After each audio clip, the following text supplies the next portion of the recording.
बीजापुर के बीजापुर से हमारे साथ हमारे सहयोगी रामचंद्रम अरोला जुड़ चुके हैं। जी रामचंद्रम, आपसे सबसे पहले पूछना चाहेंगे, नक्सलियों की कायराना हरकत सामने आई है। उनकी आईईडी उन्होंने लगाया था, जिसके चपेट में आने से जवान जो है 3 जवान घायल हुए हैं और इसके साथ ही एक जवान जो है शहीद हो गए हैं। क्या कुछ इस पर अपडेट है और इसके साथ ही ऐसी कौन सी खबर है जो आज दिन भर बीजापुर में सुर्खियों में रहने वाली है?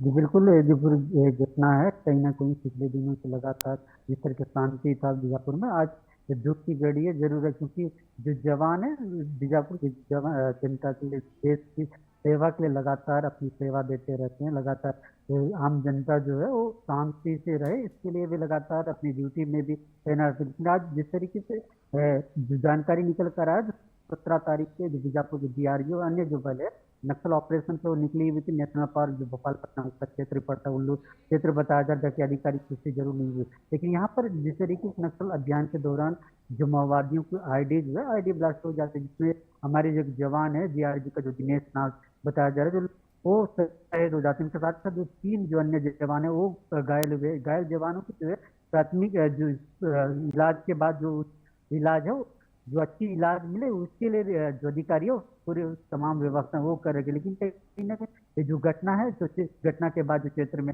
जो लोगों में कहीं ना कहीं भय का माहौल है, ताकि चर्चा की जरूरत। लोग कह रहे हैं कि जो जवान हमारे जो लगातार 24 घंटे ड्यूटी में तैनात है, इसके बाद जिस तरह के आईडी ब्लास्ट में जो शहीद हो गया, कहीं ना कहीं चिंता का विषय जरूर है। वही इसे लेकर दुख हर किसी के चेहरे में साफ देखा गया। इसे लेकर जो व्यवस्थाएं जो है उस शहीद जवान को जो श्रद्धांजलि दिया जाएगा, व्यक्तित्व के जो बीजापुर पुलिस लाइन है वहां पर दिया जाए, जो अपील भी करते जाए कि इसमें बड़ी संख्या में लोग भी एकजुट हो सकते हैं, क्योंकि ये बड़ी 15 अगस्त के बाद जैसे जिस तरीके से घटना आया है स्वतंत्र दिवस बनाया गया, जिससे जिसके दौरान जो अलग अलग क्षेत्रों में जो नक्सली ये जो घटनाओं को अंजाम देते हैं, कहीं ना कहीं इस बार देखने को नहीं, क्योंकि यही वजह के जो मोर्चे में जो हमारे जवान है वो तैनात दिखे। सुरक्षा बल जो घटना से लड़ने के लिए जो तैयारी तैयारी इसी बीच घटना है, कहने चिंता का विषय जरूर है। जिसके अलावा अगर खबरों की अगर बात करते हैं, तो पिछले दिनों छत्तीसगढ़ के जो स्वास्थ्य मंत्री है श्याम बिहारी जायसवाल जी को बीजापुर दौरा रहा। इनके दौरे के दौरान एक बात जरूर निकल कर आई कि जिस तरह छत्तीसगढ़ में 2020 तक बस्तर में मलेरिया मुक्त करना था, वो इसे लेकर जो विजन रखी इस वजह से पूरा नहीं हुआ है, और जिसे लेकर चिंता भी उन्होंने व्यक्त किया था। वो कह रहे थे कि प्रदेश इस तरह जो बीजापुर की जो मलेरिया के जो पेशेंटों की संख्या अगर बात करते हैं, 38% जो यहाँ पर है, जो पूरे प्रदेश में 0.98 से भी ज्यादा है।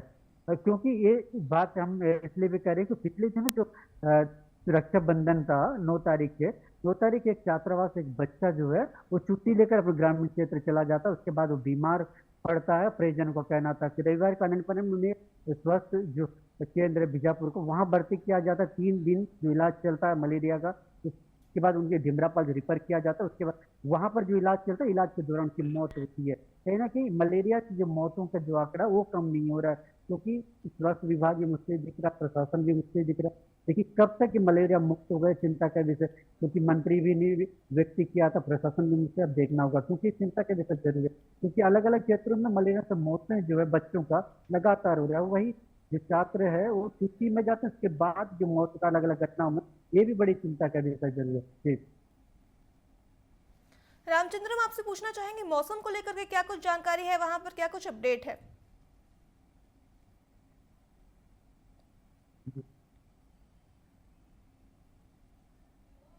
जी जी रामचंद्रम। जी, एक बार रिपीट करिए।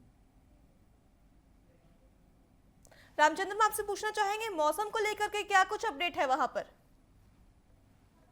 जी, अगर मौसम की अगर बात करते हैं, पिछले 3 दिनों से लगा बादल छाया हुआ है, अलग अलग क्षेत्रों में भी बारिश हो रही है। जिस तरह से बारिश है, तो बहुत लोगों को लग रहा है कि बारिश बारिश बारिश बारिश देखने को नहीं मिल रहा है, कि हल्का बूंदाबांदी जरूर होती है, क्योंकि दिन भर भले मौसम में जा रहा था, दोपहर के अचानक मौसम से रात को अगर 10 के बाद जो है 10 से 3-4 बजे तक लगातार बारिश सर्दी में देखने को मिल जाती है। जी रामचंद्रम, तमाम जानकारियों के लिए आपका धन्यवाद। तो ये थे बीजापुर से हमारे साथ हमारे सहयोगी रामचंद्रम, जिन्होंने बताया कि ऐसी कौन सी खबरें हैं जो आज दिन भर बीजापुर में सुर्खियों में रहने वाली है।